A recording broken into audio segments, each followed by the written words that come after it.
নমস্কাৰ ছাত্ৰ-ছাত্ৰীসকল তোমালোকক মোৰ চেনেললৈ স্বাগতম জনাইছো মই ইতিমধ্যে আগৰ ভিডিঅ'ত ডবাৰেইনাৰৰ ট্ৰায়াড নিউল্যান্ডছৰ অষ্টসূত্ৰ আৰু মেণ্ডেলিভৰ পৰ্যাবৃত্ত তালিকাৰ বিষয়ে আলোচনা কৰিছো তোমালোকে তাত গম পাইছাই যে এই গোটেই কেইজন বিজ্ঞানীয়ে তেতিয়ালৈকে আৱিষ্কাৰ হোৱা মৌলসমূহ শৃংখলাবদ্ধভাৱে কেনেকৈ সজাব পাৰি তাৰ বিষয়ে বিভিন্ন ধৰণে চেষ্টা কৰি আহিছে আৰু তালিকাও প্ৰস্তুত কৰিছে কিন্তু পৰৱৰ্তী সময়ত সেই তালিকাবিলাকত কিছুমান ড্ৰবেক্স দেখা পোৱা গৈছিল যাৰ বাবে সেই তালিকাসমূহ গ্ৰহণযোগ্য হৈ থকা নাছিল কিন্তু তেওঁলোকৰ পৰা অনুপ্ৰাণিত হৈ পৰৱৰ্তী পৰ্যায়ৰ বিজ্ঞানীসকলেও কেনেকৈ আৱিষ্কাৰ হোৱা মৌলসমূহক শৃংখলাবদ্ধভাৱে সজাব পাৰি সেই বিষয়ে চিন্তা চৰ্চা কৰি আহিছিল 1913 চনত হেনৰি মজলি নামৰ এজন ৰসায়ন বিজ্ঞানীয়ে দেখুৱাইছিল যে মৌল এটাৰ পাৰমাণৱিক সংখ্যা তাৰ পাৰমাণৱিক ভৰতকৈ অধিকতৰ মৌলিক তাৰ মানে ইয়াৰ আগৰ যিকেইজন বিজ্ঞানীয়ে তালিকা প্ৰস্তুত কৰিছিলে প্ৰত্যেক কেইজনেই মৌলসমূহৰ পাৰমাণৱিক ভৰৰ ওপৰত গুৰুত্ব প্ৰদান কৰি তালিকাকিখন বনাইছিল কিন্তু হেনৰি মজলিয়ে দেখুৱাইছিল যে পাৰমাণৱিক ভৰতকৈ যদি মৌল এটাৰ পাৰমাণৱিক সংখ্যাৰ ওপৰত গুৰুত্ব প্ৰদান কৰা হয় তেতিয়াহলে তালিকা প্ৰস্তুত কৰিবলৈ বেছি সুবিধাজনক হয় এই অনুসৰিয়ে মেণ্ডেলিভৰ পৰ্যাবৃত্ত সূত্ৰটোক সংশোধন কৰা হৈছিল আৰু পাৰমাণৱিক সংখ্যাক আধুনিক পৰ্যাবৃত্ত তালিকাৰ ভিত্তি হিচাপে লোৱা হৈছিল আৰু আধুনিক পৰ্যাবৃত্ত সূত্ৰটো এই ধৰণে কোৱা হৈছিল যে মৌলবোৰৰ ধৰ্ম সিহঁতৰ পাৰমাণৱিক সংখ্যাৰ পৰ্যায়ক্ৰমে সলনি হয় পাৰমাণৱিক সংখ্যাই পৰমাণু এটাৰ নিউক্লিয়াছত থকা প্ৰটনৰ সংখ্যা বুজায় আৰু এই সংখ্যাটো এটা মৌলৰ পৰা পাছৰটো মৌললৈ যাওঁতে এককৈ বাঢ়ে প্ৰটন আৰু ইলেক্ট্ৰন সমান পৰিমাণত থাকে মৌল এটাত হয়নে বাৰু গতিকে পাৰমাণৱিক সংখ্যাই প্ৰটনৰ সংখ্যা বুজায় বা আমি ক'ব পাৰো মৌলটোত থকা ইলেক্ট্ৰনৰ সংখ্যা বুজায় কিন্তু প্ৰটনৰ সংখ্যাটোক বেছিকৈ গুৰুত্ব প্ৰদান কৰা হয় কাৰণ কেতিয়াবা মৌলটোৱে ইলেক্ট্ৰন বেলেগক এৰিও দিব পাৰে বা বেলেগৰ পৰা ইলেক্ট্ৰন গ্ৰহণো কৰিব পাৰে আয়ন গঠন কৰিবৰ কাৰণে কিন্তু প্ৰটনৰ সংখ্যাটো কনষ্টেন্ট থাকে ধ্ৰুৱক হৈ থাকে সেই কাৰণে পাৰমাণৱিক সংখ্যা বুলি কওঁতে প্ৰটনৰ সংখ্যা বুলি বুজোৱা হয় আৰু এটা মৌলৰ পৰা নেক্সট মৌললৈ যাওঁতে পাৰমাণৱিক সংখ্যা সদায় এককে বাঢ়ে তাৰমানে প্ৰটন এটাকৈ বাঢ়ি যায় নেক্সটলৈ যাওঁতে মৌলবোৰক সিহঁতৰ পাৰমাণৱিক সংখ্যাৰ বৰ্ধিত ক্ৰম অনুসৰি সজালে আমি মৌলবোৰৰ শ্ৰেণী বিভাজনৰ এখন তালিকা পোৱা যায় তাকে আধুনিক পৰ্যাবৃত্ত তালিকা বোলা হয় মৌলবোৰক বৰ্ধিত পাৰমাণৱিক সংখ্যাৰ ভিত্তিত সজাই সিহঁতৰ ধৰ্মসমূহ অধিক শুদ্ধকৈ পূৰ্বানুমান কৰিব পৰা গৈছিল সেইকাৰণে মেণ্ডেলিভৰ তালিকাখনৰ সংশোধন ঘটাই যিখন তালিকা প্ৰস্তুত কৰা হ'ল সেইখনেই আধুনিক পৰ্যাবৃত্ত তালিকা য'ত পাৰমাণৱিক ভৰৰ সলনি পাৰমাণৱিক সংখ্যাৰ ওপৰত গুৰুত্ব প্ৰদান কৰা হৈছে আৰু সেই তালিকাখনেই বৰ্তমানলৈকে চলি আছে এইখন চোৱা এইখনেই তোমালোকৰ আধুনিক পৰ্যাবৃত্ত তালিকা তোমালোকে কিতাপখন মেলি লোৱা কাৰণ ইয়াত ভিডিঅ'ত তালিকাখন হয়তো ইমান স্পষ্ট নাই হোৱা গতিকে কিতাপত ভালকৈ মিলাই চোৱা তো তাত 18টা থিয় স্তম্ভ আছে আৰু 7টা অনুভূমিক শাৰী আছে হয়নে বাৰু তলত বাৰু দুটা এক্সট্ৰা শাৰী আছে লেন্থেনইড আৰু এক্টিনইডৰ কাৰণে তো সেইকেইটা বাদ দি মেইন 7টা অনুভূমিক শাৰী আছে মানে পথালিকৈ থকা 7টা শাৰী আছে আৰু থিয়কৈ থকা 18টা স্তম্ভ আছে হয়নে এই 18টা স্তম্ভক বৰ্গ বুলি কোৱা হয় আৰু যিকেইটা 7টা শাৰী আছে সিহঁতক পৰ্যায় বুলি কোৱা হয় এই আধুনিক পৰ্যাবৃত্ত তালিকাখনত মেণ্ডেলিভৰ পৰ্যাবৃত্ত তালিকাৰ তিনিওটা সীমাবদ্ধতা নিৰূপণ কৰা হৈছে আধুনিক পৰ্যাবৃত্ত তালিকাত মৌল এটাৰ স্থান নিৰ্ণয়ৰ ভিত্তি কি তাক বুজি ললে হাইড্ৰজেনৰ অসংগত অৱস্থানৰ বিষয়টো মীমাংসা কৰিব পৰা যায় এনে হাইড্ৰজেনে কি হয় ধাতুৰ ধৰ্মও দেখুৱায় অধাতুৰ ধৰ্মও দেখুৱায় গতিকে মেণ্ডেলিভৰ তালিকাখনত তাক যদিও প্ৰথম বৰ্গত স্থান দিয়া হৈছিল তথাপিও কিন্তু ভালকৈ এক্সপ্লেইন কৰিব পৰা হোৱা নাছিল যে তাক কিয় সেইখিনিত ৰাখা হ'ল কাৰণ হিটো অধাতুৰ ধৰ্মও দেখুৱায়। কিন্তু যিহেতু আধুনিক পৰ্যাবৃত্ত তালিকাখনৰ ভিত্তি আছিল পাৰমাণৱিক সংখ্যা আৰু হাইড্ৰজেনৰ পাৰমাণৱিক সংখ্যা হ'ল 1, গতিকে তাক প্ৰথমতে স্থান দিয়াটো এক্সপ্লেইন কৰিব পৰা গৈছিল। তথাপিও কিন্তু হাইড্ৰজেনৰ স্থান লৈ পেলাই এতিয়াও কিছুমান সমস্যাৰ সৃষ্টি হৈ থাকে, কাৰণ প্ৰথম বৰ্গত গোটেইবিলাক মেটেলছ আছে, ধাতু আছে। তো এটা এটা বৰ্গৰ সকলোবোৰ মৌলৰ ধৰ্ম একেই থাকে। মই এইটো বিষয়ে তোমালোকক ডিটেইলছ আলোচনা কৰিম বাৰু, কিন্তু মুঠতে এটা বৰ্গত সাধাৰণতে একেজাতীয় ধৰ্মৰ বস্তুবোৰ ৰখা হয়। আৰু প্ৰথম বৰ্গটো হ'ল ধাতুৰ বৰ্গ, কিন্তু হাইড্ৰজেনে ধাতুৰ ধৰ্মও যদিও দেখুৱায়, অধাতুৰ ধৰ্মও দেখুৱায়, তো তাক লৈ অকণমান সমস্যাৰ সৃষ্টি হৈ আছে। কিন্তু তথাপিও যিহেতু আধুনিক পৰ্যাবৃত্ত তালিকাখন পাৰমাণৱিক সংখ্যাৰ ওপৰত ভিত্তি কৰি বনোৱা হৈছে আৰু হাইড্ৰজেনৰ পাৰমাণৱিক সংখ্যা 1, গতিকে তাক প্ৰথমতেই ৰখা কথাটো অকণমান এক্সপ্লেইন কৰিব পৰা হ'ল। তাৰপিছত চোৱা, এতিয়া তোমালোকে জানিব লাগিব আধুনিক পৰ্যাবৃত্ত তালিকাত মৌলবোৰৰ অৱস্থানৰ বিষয়ে, position of the elements in the modern periodic table. এতিয়া মই ইতিমধ্যে কৈছোঁৱেই তোমালোকক যে একোটা বৰ্গত যিখিনি মৌল ৰখা হয় সিহঁতৰ ধৰ্মবোৰ সাধাৰণতে একে হয়। এতিয়া প্ৰথম বৰ্গটোত হাইড্ৰজেনটো বাৰু বাদ দিয়া, সি অকণ কনফিউজিং। তো হাইড্ৰজেন বাদ দি কি আছে? লিথিয়াম, ছ'ডিয়াম, পটেছিয়াম, ৰুবিডিয়াম, চিজিয়াম আৰু ফ্ৰেঞ্চিয়াম। এইকেইটাক এইকাৰণে ফাৰ্ষ্ট বৰ্গত স্থান দিয়া হৈছে কাৰণ ইহঁতৰ ধৰ্মবোৰ একেই। এতিয়া কি ধৰ্মনো একেই? এটাটো হ'ল ইহঁত আটাইবোৰ মৌল, আৰু লগতে ইহঁতৰ যোজক ইলেক্ট্ৰনৰ সংখ্যা সমান। যোজক ইলেক্ট্ৰন বুলি কওঁতে বহি কক্ষত থকা ইলেক্ট্ৰনৰ কথা কোৱা হৈছে। এই বিষয়ে তোমালোকে 9ত পাইছাই যোজক ইলেক্ট্ৰন কি, হয়নে? তাৰপিছত চোৱা, এইখিনিতে মই আৰু এটা কথা কৈ থওঁ, যিখন তোমালোকৰ পিৰিয়ডিক টেবল পৰ্যাবৃত্ত তালিকা, তাত চোৱা বেলেগ বেলেগ কালাৰ দি থোৱা আছে, হয়নে? কিতাপত চোৱা ভালকৈ। যিখিনি অলপ গ্ৰীণ নিচিনা কালাৰ আছে, সেউজীয়া কালাৰ, সেইখিনিয়ে ধাতু বুজাইছে। তো সেউজীয়া কালাৰত যিখিনি ৰখা হৈছে সেইখিনি চব ধাতু, আৰু যিখিনি অলপ পিংক কালাৰ আছে, গুলপীয়া কালাৰ, তো সেইখিনি হ'ল ধাতুকল্প। তো ধাতুকল্প কি আছিল এই বিষয়ে তোমালোকে পাইছা। ইহঁত ধাতু আৰু অধাতু দুইটাৰ মাজৰে ধৰ্ম দেখুৱায়। তাৰমানে ধাতুও নহয় সম্পূৰ্ণৰূপে, অধাতুও নহয়, মাজতে থাকে। আৰু যিখিনি য়েল্ল' কালাৰ আছে, হালধীয়া, তো সেইখিনি হ'ল অধাতু। সেইকাৰণে হাইড্ৰজেনটোক য়েল্ল' কালাৰ দি থৈছে, কাৰণ ই মেইনলি অধাতুৰ ধৰ্মই দেখুৱায়। এতিয়া অকণমান চোৱা, যোজক ইলেক্ট্ৰনৰ কথাটো ভালকৈ বুজি লোৱা। মই প্ৰথম বৰ্গটোত থকা 3টা ধাতু কনচিডাৰ কৰিছোঁ, লিথিয়াম, ছ'ডিয়াম আৰু পটেছিয়াম। আৰু ইহঁতৰ পাৰমাণৱিক সংখ্যাবোৰ এনেধৰণৰ, লিথিয়ামৰ পাৰমাণৱিক সংখ্যা 3, ছ'ডিয়ামৰ 11 আৰু পটেছিয়ামৰ 19, হয়নে? তো এতিয়া চোৱা, ইহঁতৰ যদি ইলেক্ট্ৰনীয় বিন্যাস লিখা হয়, এই বিষয়ে 9ত পাই আহিছা। তো ইলেক্ট্ৰনীয় বিন্যাস লিখিলে কি হয়, সিহঁতৰ যে বেলেগ বেলেগ কক্ষ থাকে, নিউক্লিয়াছটোৰ চাৰিওফালে কেইবাটাও কক্ষ থাকে, হয়নে?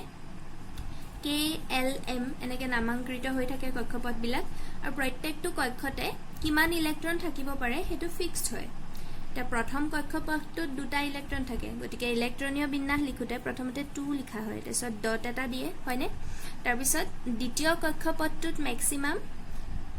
8টা থাকিব পাৰে, কিন্তু ইয়াততো 3 হ'বলৈ আৰু এটাহে লাগে, গতিকে 2.1 লিখিলেই হ'ল ইয়াৰ ইলেক্ট্ৰনীয় বিন্যাস। লিথিয়ামৰ ইলেক্ট্ৰনীয় বিন্যাস হ'ল 2.1। তাৰমানে কি, প্ৰথম কক্ষপথত 2টা ইলেক্ট্ৰন থাকে আৰু দ্বিতীয় কক্ষপথত বাকী থকা এটা ইলেক্ট্ৰন থাকে। তো এয়া মিলি লিথিয়ামৰ পাৰমাণৱিক সংখ্যা হ'ল 3। ইলেক্ট্ৰনৰ সংখ্যা আৰু প্ৰটনৰ সংখ্যা ছেম, তো সেইকাৰণে ইলেক্ট্ৰনীয় বিন্যাসটোকে তাৰ বেচিছ হিচাপে ল'ব পাৰি যোজক ইলেক্ট্ৰন বাচিবৰ কাৰণে। তাৰমানে ইয়াৰ বহিঃ কক্ষত চোৱা, 2 নম্বৰ কক্ষটোৱে লিথিয়ামৰ কাৰণে আটাইতকৈ বাহিৰত থকা কক্ষ, আৰু তাত থকা ইলেক্ট্ৰনৰ সংখ্যা হ'ল 1। ঠিক সেইদৰে ছ'ডিয়ামৰ ক্ষেত্ৰত যদি লিখা হয় ইলেক্ট্ৰনিক বিন্যাস, প্ৰথম কক্ষত কেইটা থাকে? 2টা, দ্বিতীয় কক্ষত থাকিব পাৰে 8টা, তো 8 × 2 = 10টাটো গ'লেই, 11টা হ'বলৈ আৰু এটাহে লাগে, আৰু সেই 1 নম্বৰ ইলেক্ট্ৰনটো তৃতীয় কক্ষপথলৈ যাবগৈ। এতিয়া ছ'ডিয়ামৰ কাৰণে বহিৰ্তম কক্ষ হ'ল এই 3 নম্বৰ কক্ষপথটো, আৰু তাত থকা ইলেক্ট্ৰনটো 1। সো লিথিয়ামৰ বহিক কক্ষত এটা ইলেক্ট্ৰন আছিল সোডিয়ামৰ বহিক কক্ষত এটা ইলেক্ট্ৰন আছে তো ঠিক সেইদৰে এবাৰ পটাছিয়ামৰটো চাও পটাছিয়ামৰ প্ৰথম কক্ষত দুটা থাকিব দ্বিতীয় কক্ষত আঠটা থাকিব তৃতীয় কক্ষপথতো ম্যাক্সিমাম থাকিব পাৰে 8টা হয়নে তো কিমান হল 8 2 10 8 18টা গল আৰু এটা 19 হবলে লাগে তো হেতু চতুৰ্থ কক্ষপথলৈ গুছি যাবগৈ গতিকে পটাছিয়ামৰ বহিক কক্ষত এটাই ইলেক্ট্ৰন পোৱা গল হয়নে তো ঠিক এইদৰে প্ৰথম বৰ্গৰ যিখিনি ধাতু আছে সিহঁতৰ সবৰে বহিৰ্তম কক্ষত এটাকৈ ইলেক্ট্ৰন পোৱা যায় আৰু হাইড্ৰোজেনৰো এটাই ইলেক্ট্ৰন থাকে তো হেতু হিচাপতো হাইড্ৰোজেনক প্ৰথম বৰ্গত স্থান দিয়া হৈছে ক্লিয়াৰ হৈছে না বাৰু আকৌ ঠিক সেইদৰে দ্বিতীয় বৰ্গটোতো কিন্তু এই একেটা কথাই খাটে তো দ্বিতীয় বৰ্গৰ যদি কেইটামান ধাতু লৈ লোৱা হয় মই প্ৰথম তিনটাই লৈছো এটাটো হল বেৰিলিয়াম ইয়াৰ পাৰমাণবিক সংখ্যা হল 4 হয়নে ইয়াক ইলেক্ট্ৰনীয় বিন্যাস লিখি দিলে কি হ'ব 2.2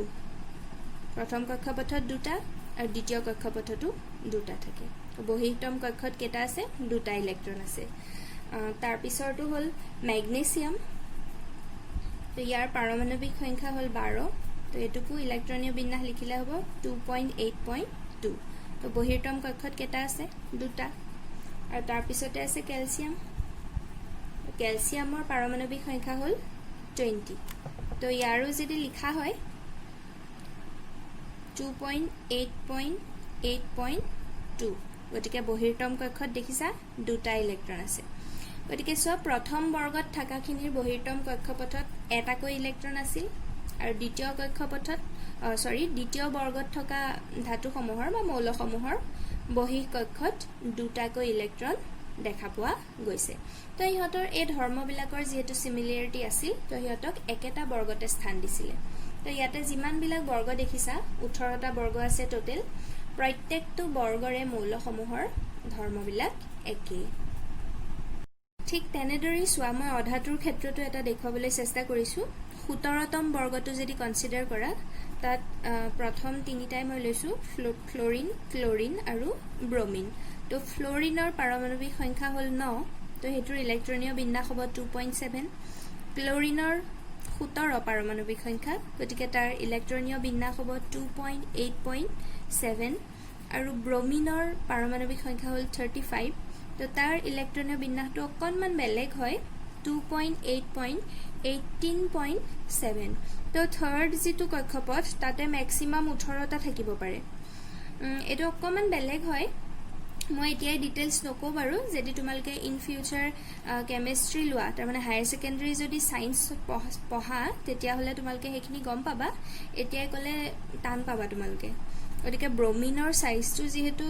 ডাঙৰ হয় তো এনে কি হয় সৰু মৌলবিলাকৰ 3 নম্বৰৰ কক্ষপথলৈকে 8টাকৈ ইলেক্ট্ৰন ধৰে কিন্তু ব্ৰোমিনৰ সাইজটো ডাঙৰ হয় কাৰণে তাৰ 3 নম্বৰ কক্ষপথত 18টা ইলেক্ট্ৰন থাকিব পাৰে তো এই বিষয়ে তোমালকে পিছত ডিটেইলছ পাবা এতিয়া জাস্ট জানি থোৱা তো ব্ৰোমিনৰো ইলেক্ট্ৰনীয় বিন্যাসটো কি হয় 2.8.18.7 তো ইহঁতৰ প্ৰত্যেকৰে ক্ষেত্ৰত কি দেখিছা যে যেটো যোজক ইলেক্ট্ৰনৰ সংখ্যা নে বহিৰ্তম কক্ষত থকা ইলেক্ট্ৰন প্ৰত্যেকৰে ক্ষেত্ৰতে 7 হয়নে গতিকে ইহঁতক একেটা বৰ্গতে স্থান দিয়া হৈছে এইখিনিতে আৰু এটা ইম্পৰ্টেন্ট কথা বৰ্গ এটাত যেতিয়া ওপৰৰ পৰা তললৈ ক্ৰমান্বয়ে যোৱা হয় তেতিয়া কক্ষপথবোৰৰ সংখ্যা কিন্তু বাঢ়ি বাঢ়ি গৈ থাকে সো প্ৰথম বৰ্গটোটো লিথিয়াম সোডিয়াম পটাছিয়াম একদম ওপৰৰ পৰা তললৈ যদি চোৱা প্ৰথমটোত কি আছিল দুটা আছিল কক্ষপথ দ্বিতীয়টো সোডিয়ামলৈ আহাৰ লগে লগে কক্ষপথ 3টা হল আৰু নেক্সট তলৰটোলে আহুতে কক্ষপথ 4টা দেখা পোৱা গৈছে ঠিক তেনেদৰে দ্বিতীয় বৰ্গৰ ক্ষেত্ৰটো ওপৰৰ পৰা তললৈ আহুতে কক্ষপথবোৰ বাঢ়ি গৈছে 2টা 3টা 4টা বা 17তম বৰ্গৰ ক্ষেত্ৰটো ঠিক একেই গতি হৈছে হয়নে ওপৰৰ পৰা তললৈ আহি থাকুতে কক্ষপথৰ সংখ্যা ক্ৰমান্বয়ে বাঢ়ি বাঢ়ি গৈ থাকে এটো হল বৰ্গ একোটাৰ ধৰ্ম তাৰ পিছত এতিয়া সোৱা পৰ্যায় এটাত থকা মৌলবোৰৰ ক্ষেত্ৰত কি হয় এতিয়া একোটা পৰ্যায়ত যিখিনি মৌল অন্তৰ্ভুক্ত কৰা হৈছে তাৰ মানে পথালি শাৰী কেইটাত এই মৌলসমূহত একে সংখ্যক যোজক ইলেক্ট্ৰন নাথাকে তাৰ মানে ইহঁতৰ বহিঃ কক্ষত থকা যোজক ইলেক্ট্ৰনৰ সংখ্যাটো একে নহয় কিন্তু সিহঁতৰ একে সংখ্যক কক্ষপথ থাকে তাৰ মানে ইহঁতৰ চাৰিওফালে যিকেইটা কক্ষপথ থাকে সেইকেইটা সদায় সমান হয় আৰু বাওফালৰ পৰা সোঁফাললৈ যাওঁতে পাৰমাণৱিক সংখ্যা এক এককৈ বাঢ়ি যায় গতিকে যোজক ইলেক্ট্ৰনৰ সংখ্যাও এটা এটাকৈ বাঢ়ি যায় তাৰ কাৰণে চোৱা মই প্ৰথম পৰ্যায়টো আৰু দ্বিতীয় পৰ্যায়টো দেখুৱাইছো প্ৰথম পৰ্যায়টোত আছে হাইড্ৰজেন আৰু হিলিয়াম তো ইহঁতৰ পাৰমাণৱিক সংখ্যা 1 আৰু 2 আৰু হাইড্ৰজেনৰ প্ৰথম কক্ষপথটোতে সেই এটা ইলেক্ট্ৰন থাকে আৰু হিলিয়ামৰো সেই প্ৰথম কক্ষপথটোতে দুটা ইলেক্ট্ৰন থাকে কাৰণ ম্যাক্সিমাম দুটা ধৰে তো ইয়াত চোৱা কক্ষপথৰ সংখ্যাটো সেম এটাই কক্ষপথ আছে হয়নে কিন্তু যোজক ইলেক্ট্ৰনৰ সংখ্যাটো সেম নহয় বাওফালৰ পৰা সোঁফাললৈ যাওঁতে এক এটা বাঢ়ি যায় তো ঠিক সেইদৰে দ্বিতীয় পৰ্যায়ত চোৱা কি থাকে দ্বিতীয় পৰ্যায়ত lithium beryllium boron carbon nitrogen oxygen fluorine আৰু নিয়ন এইকেইটা এলিমেন্ট থাকে মৌল থাকে তো ইহঁতৰ পাৰমাণৱিক সংখ্যাৰ পৰা যদি ইলেক্ট্ৰনীয় বিন্যাস লিখা হয় তো কেনেকৈ হ'ব লিথিয়ামৰ 2.1 বেৰিলিয়ামৰ 2.2 বোৰনৰ 2.3 কাৰ্বনৰ 2.4 নাইট্ৰজেনৰ 2.5 অক্সিজেনৰ 2.6 ফ্লোৰিনৰ 2.7 আৰু নিয়নৰ 2.8 কাৰণ দ্বিতীয় কক্ষপথত ম্যাক্সিমাম 8টা লৈকে ধৰে তো ইয়াতে চোৱা প্ৰত্যেকটোৰে কক্ষপথ দুটা আৰু যোজক ইলেক্ট্ৰন কিন্তু এটা এটাকৈ বাঢ়ি গৈছে যিমানে বাওফালৰ পৰা সোঁফাললৈ গৈছে এক বাঢ়ি গৈছে নেক্সটত আকৌ এক বাঢ়ি গৈছে আকৌ এক বাঢ়ি গৈছে আৰু ম্যাক্সিমাম যেহেতু 8টা লৈকে থাকিব পাৰে গতিকে এইখিনি 2.8 হল দ্বিতীয় কক্ষপথটো ইমানতে শেষ তো তৃতীয় কক্ষপথলৈ যোৱাৰ লগে লগে সিহঁতৰ কক্ষপথৰ সংখ্যা 3টা হ'ব কিন্তু তৃতীয় কক্ষপথটো বাওফালৰ পৰা সোঁফাললৈ যিমানে যাবা এক এককৈ বাঢ়ি গৈ থাকিব যোজক ইলেক্ট্ৰনৰ সংখ্যা কাৰণ পাৰমাণৱিক সংখ্যা এককৈ বাঢ়ি গৈ থাকে বুজি পাইছেনে বাৰু এইখিনিলৈকে গতিকে ইয়াৰ পৰা আমি ক'ব পাৰো যে একে সংখ্যক কক্ষ থকা বেলেগ বেলেগ মৌলৰ পৰমাণুবোৰক একেটা পৰ্যায়ত স্থান দিয়া হয়